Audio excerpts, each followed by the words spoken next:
네, 감사합니다. 방금 소개받은 경남대학교의 김근식 교수입니다.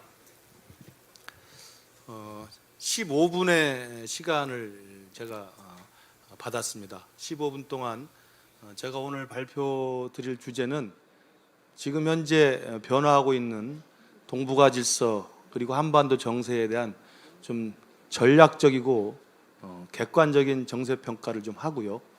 그 정세 평가 속에서 어떻게 우리는 통일을 준비할 것인가에 대한 제 나름대로의 고민을 제시를 하고자 합니다. 오늘 이 뜻깊은 국제학술대회에 이렇게 성황리에 행사가 진행되게 있어서 주최 측에 너무나 많은 감사의 말씀을 우선 드리겠습니다. 첫 번째 드릴 말씀은 넘겨주시겠어요? 네, 넘겨주세요. 지도자의 덕목으로서의 정세 판단을 먼저 이야기를 하고 싶습니다. 저는 개인적으로 지금 2022년 동북아와 한반도가 굉장히 본질적인 변화의 한 복판에 서 있다고 생각을 합니다. 쉽게 이야기하면 1990년대 사회주의가 붕괴하고 이른바 탈냉전의 시대가 왔지만 30년이 지난 지금 21세기에는 다시 신냉전의 시대가 도래하고 동북아시아가 상당히 불안정한 모습을 보이고 있습니다. 이럴 때 지도자의 갖춰야 될 중요한 덕목 중에 하나는 바로 객관적인 정세 판단을 잘하는 것입니다. 남들보다 한 발 앞서서 그 정세를 판단해내고 그 정세에 맞는 전략적인 선택을 하는 것이 바로 지도자의 덕목이라고 생각합니다. 대표적인 예를 들면 우리 한국에서는 1945년에 일본으로부터 해방이 되었지만 이승만 대통령은 당시에 좌파의 엄청난 반대와 또 친일파 청산이라는 엄청난 국민적 요구에도 불구하고 그 비난을 무릅쓰고 대한민국이라고 하는 자유민주주의와 시장경제에 기반한 민주주의를 국가로 만들어냈습니다. 당시 이승만 대통령은 미국과 소련이 2차 세계대전에서는 같은 동맹국가로서 전쟁을 같이 하는 같은 편이었지만 이제 곧 두 나라가 싸우게 될 것이고 엄청난 콜드워, 냉전의 시대가 올 것이다. 그리고 결국 공산주의와 민주주의의 싸움이 진행될 것이다 라는 것을 미리 간파한 것입니다. 그 객관적 정세 판단 속에서 이승만은 대한민국만큼은 무슨 일이 있어도 자유민주주의와 시장경제라고 하는 서방 세계의 일원이 되어야 된다는 것을 주장을 했고 결국 그 결심으로 비록 반쪽이었지만 대한민국을 만들게 되었습니다. 지금 그 덕분에 우리는 지금 대한민국은 이 풍요와 자유와 인권을 구가하고 있다고 생각합니다. 아무도 이승만이 그런 결정을 했을 때 동의하지 않았습니다. 냉전이 오고 미국과 소련이 다시 서로 으르렁거리고 싸울 거라고 아무도 생각하지 않았습니다. 그러나 그것을 미리 본 것입니다. 그게 바로 지도자의 덕목이라고 생각합니다. 마찬가지로 김대중 대통령도 2000년 6.15 남북 정상회담을 통해서 탈냉전 이후에 한반도가 서로 화해하고 협력하고 남북이 서로 공생하면서 가야 된다고 하는 것을 미리 간파해서 선구자적인 정상회담과 남북관계를 이끌어냈다고 생각합니다. 제가 그 사례를 들었습니다만 지금 이 시기에 2022년에 한반도에도 그리고 동북아에도 지도자라면 이 엄청나게 변화하고 있는 국제질서의 정세 변화를 미리 알아채서 새로운 길을, 새로운 비전을 제시하는 것이 필요하다고 생각합니다. 그리고 그 변화의 첫 번째 시작은 어딘가? 바로 미중 관계입니다. 미국과 중국의 관계, 요즘 다 신냉전이라고 이야기하는 거 들으셨죠? 불과 20년 전만 해도 미국과 중국은 상호 협력과 번영의 관계였습니다. 그러나 지금 미국과 중국 한 치 앞을 내다볼 수 없는 전쟁을 하고 있습니다. 그래서 미중 관계의 본질적 그 성격이 변화하고 있다는 말씀을 우선 드리고, 그리고 두 번째는 그와 맞물려서 북한의 전략도 본질적으로 바뀌고 있다라고 제가 말씀드립니다. 그래서 미중 관계의 근본적 변화, 북한의 전략 변화, 이 정세 변화를 미리 알아채서 우리는 이제 우리가 준비하는 새로운 통일 전략, 새로운 대북 정책, 새로운 한반도 통일의 비전을 고민할 때가 되었다고 생각합니다.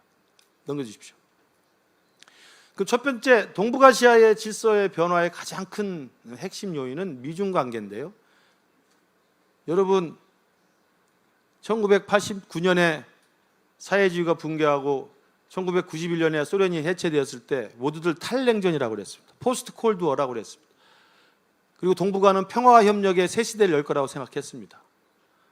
그리고 30년이 흘렀습니다. 지금 동북아 21세기 2022년의 동북아는 신냉전, 뉴 콜드워라고 이야기합니다. 그리고 미국과 중국은 이제 한쪽이 굴복해야만 끝나는 싸움을 하고 있습니다. 어떻게 바라봐야 될까요? 그래서 국제정치학자들은 지금 진행되고 있는 동북아 질서에 대해서 낙관주의와 비관주의가 공존하고 있습니다.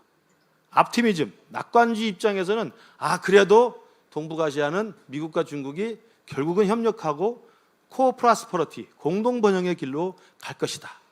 그래서 지금 앞으로의 동북아는 현재의 유럽이 될 것이다. 이게 이제 대표적인 낙관주의입니다. 지금 현재의 유럽은 아시죠? 하나의 유럽이 돼서 서로 평화롭게 공존하고 번영하고 있습니다. 그러나 또 다른 쪽에서는 이제 앞으로 동북아는 서로 한쪽이 굴복해야만 끝나는 정면 대결의 시대로 가고 있다라는 비관론이 또 팽배합니다. 이 패시미즘의 입장에서는 앞으로 동북아가 과거의 유럽이 될 것이다. 과거 유럽은 어떤 유럽이었습니까? 불과 100년 전만 해도 수천만 명이 전쟁으로 사망했던 1차 세계대전과 2차 세계대전을 치렀던 유럽이었습니다. 그러면 그 전쟁과 참혹한 재앙의 과거 유럽으로 갈 것인가? 아니면 지금 현재 유럽연합처럼 통합과 번영의 현재 유럽으로 갈 것인가? 이게 지금 동북아에 남겨져 있는 전망이라고 생각합니다. 이걸 이제 국제정치학에서는 파워 트랜지션 시어리라고 그래서 세력 전이론에 따르면 기존 강대국과 신흥 강대국이 결국 맞부딪히면 전쟁을 피할 수가 없다라는 게 기존 국제정치학의 이론이고 그게 투키디데스의 함정이라고 하는 것입니다. 지금 미국과 중국은 그 과정에 있다라고 말씀을 드립니다. 넘겨주십시오. 그러면 지금 넘겨주십시오. PPT. 그랬을 때 중국의 지금 대외 전략을 보면 이 변화의 과정을 알 수가 있습니다. 등소평과 강택민이 있을 때 중국의 대외 전략은 도광양해라고 해서 자신의 속셈을 숨기고 태양 뒤에, 달 뒤에 숨어서 때를 기다리는 것이었습니다. 그래서 그때는 미중 관계가 좋았습니다. 그리고 후진타오 주석이 왔을 때는 화평굴기라고 해서 피스풀 라이징이라고 해서 중국이 이렇게 성장하지만 평화롭게, 조용하게, 시끄럽지 않게 일어서겠다는 것이었습니다. 그러나 지금 시진핑 시대에 와서는 주동자기, 신형 대국 관계라고 이야기를 하면서 이제 미국과 중국은 정명승부의 길로 가고 있습니다. 시진핑 주석은 공개적인 자리에서 틈만 나면 1차 산업혁명, 2차 산업혁명, 3차 산업혁명은 우리 중국이 뒤졌지만 4차 산업혁명만큼은 중국이 반드시 미국을 추월하겠다고 주장하고 있습니다. 그래서 중국은 지금 미국에게 이른바 뉴노멀, 신창타이, 이 표준을 놓고 전쟁을 벌이는 데 있어서 한치도 물러날 수 없다고 이야기를 합니다. 이러한 중국의 강력한 패권 의지를 미국이 알아채고 오바마 시대부터 트럼프에 이어서 지금 바이든 정부에 이르기까지 미국의 중국에 대한 정책도 이제는 견제 전략으로 가고 있습니다. 피보트 아시아, 다시 아시아로 돌아와서 리밸런싱이라고 하는, 중국을 더 이상 이제 인게이지에서 끌어안는 게 아니라 중국의 팽창을 막아내는, 중국의 팽창을 억제해내는 재균형 전략으로 바뀌고 있습니다. 넘겨주십시오. 그래서 지금 진행되고 있는 미국과 중국의 갈등을 보면 가장 대표적인 게 영토 분쟁이죠. 동중국해 분쟁, 남중국해 분쟁, 지금 한치의 양보도 없이 진행이 되고 있습니다. 그리고 중국은 세계를 영향력을 확대하기 위해서 1대1로라고 하는 동남아시아와 유럽과 아프리카까지 영향을 미치기 위해서 엄청난 돈을 쏟아붓고 있습니다. 이에 맞서서 미국은 인도 퍼시픽 스트래티지라고 해서 인도 태평양 전략이라고 해서 인도와 태평양의 길목들을 끝까지 사수하고 있습니다. 더 심각한 것은 세계적 공급망 싸움이죠. 글로벌 서플라이 체인. 엊그저께 바이든 대통령이 서명한 반도체 지원법을 보셨을 겁니다. 이제 미국에서는 반도체 설계와 생산과 유탁 모든 공정이 미국 내에서만 할 수 있게 법으로 규제했습니다. 미국의 공장을 가지고 있는 우리 삼성, 중국에 이제는 투자를 할 수 없게 해놨습니다. 반도체라고 하는 이 전략 자산에 대해서 미국이 이제는 한국과 대만과 일본 반도체 강국들을 다 모아서 절대 중국에게 이것들을 양보할 수 없다라고 강력한 입장을 내놓은 겁니다. 아까 제가 말씀드린 시진핑은 또 반대 입장이죠. 4차 산업혁명, AI 시대, 5G, 6G, 스마트 시티, 이 엄청난 4차 산업혁명 시대에 중국이 미국을 따라잡겠다고 강력하게 맞서고 있는 것입니다. 결국 지금의 미국과 중국은 한치의 양보도 없이 협력과 공동 번영보다는 경쟁과 패권 경쟁으로 이미 고착화되어 있고 한쪽이 굴복하지 않고는 끝나지 않는 전쟁을 하고 있는 것입니다. 이런 미중 관계 속에서 넘겨주십시오. 한국을 보면 북한의 전략이 또 이에 맞춰서 변화하고 있습니다. 북한 스스로도 중국과 미국이 이런 한판 승부를 하는 걸 보고 그리고 중국의 힘이 강대해지는 걸 보고 북한의 김정은 시대에 들어와서 북한의 대미 전략, 대남 전략, 핵 전략이 바뀌었습니다. 대미 전략은 과거의 탈냉전 시대의 북한의 대미 전략은 미국과 협상을 해서 미국에게 안보를 의존하는 것이었습니다. 그러나 지금 완전히 바뀌었습니다. 이미 핵무장 국가가 됐고 핵폭탄을 가지고 있고 핵 전력을 가지고 있기 때문에 지금 북한의 김정은은 미국에게 협상을 구걸하지 않습니다. 미국과 협상을 그리 원하지 않습니다. 자기가 원하는 걸 주지 않는 이상 고개 숙이고 미국에게 협상을 구걸하지 않습니다. 왜? 중국이 있기 때문에. 대남 전략도 마찬가지입니다. 과거의 김정일 시대에는 남쪽에게 남북관계를 통해서 또 대화 협상을 통해서 또 화해와 협력을 통해서 경제적인 지원을 받으려고 했습니다. 우리가 쌀도 많이 주고 비료도 많이 줬죠. 그러나 지금 북한의 김정은은 그걸 원하지 않습니다. 남북관계에 관심이 없습니다. 문재인 대통령이 그렇게 북에 대해서 뭘 주겠다고 했습니다. 북이 받습니까? 삶은 소대가리라고 이야기합니다. 오지랖 넓은 놈이라고 이야기합니다. 북한이 원치 않아요. 북한의 대남 전략은 이미 남북관계에 큰 관심이 없다. 마지막으로 북한의 핵 전략, 과거의 핵 전략은 협상을 해보고 협상이 안 되면 핵무기 개발해보고 또 개발하다 협상이 되면 협상을 해보고 협상과 핵 개발이 병행하는 전략이었다고 한다면 지금 북한의 김정은 시대에 들어와서 핵 전략은 핵 포기를 포기한 전략이죠. Abandon denuclearization이죠. 이제 북한한테 비핵화를 우리가 기대할 수 있습니까? 협상을 통해서 비핵화가 가능할까요? 불가능하다고 생각합니다. 넘겨주십시오. 시간이 부족합니다. 그래서 지금 우리 대한민국에 그리고 한반도에 아까 제가 처음에 말씀드린 것처럼 지도자의 덕목처럼 객관적인 정세를 정확히 봐야 된다. 지금의 정세 속에서는 미국과 중국의 싸움이 간단히 끝나지 않을 것이다. 그리고 우리 한국은 어떤 선택을 할 것인가? 지금도 일부 진영에서는 야 중국과도 잘 지내고 미국과도 잘 지내자. 동북아에서 균형제 역할을 하자. 밸런스 역할을 하자. 이야기를 합니다. 그러나 그게 가능할 때가 있고 가능하지 않을 때가 있습니다. 1990년대, 2000년대, 2010년대까지는 미국과 중국 사이가 좋았기 때문에 우리가 양쪽에 줄타기를 할 수가 있었습니다. 그러나 지금의 한반도는 그게 불가능한 시대가 되고 있습니다. 그럼 우리는 미국과 중국 중에서 이제는 전략적 선택을 고민해야 될 시점이 되었다 라고 생각을 합니다. 또 북한의 전략 역시 마찬가지입니다. 북한과 우리가 화해하고 협력하고 교류하면 북한이 우리의 뜻을 알아서 평화통일로 갈 거라고 생각했습니다. 그렇지 않습니다. 북한은 그걸 원하지도 않고 그럴 생각이 없습니다. 그래서 이제 우리가 생각해야 될 대북 정책과 통일 전략은 저게 나온 것처럼 본질로 돌아가야 된다. 첫째, 통일은 본질적으로 평화 공존이 아니라 흡수 통일이라는 겁니다. 저는 그게 가장 공의로운 거라고 생각합니다. 북한의 저 독재 체제와 반인권적인 체제를 그대로 놔두고 어떻게 통일을 가능하겠습니까?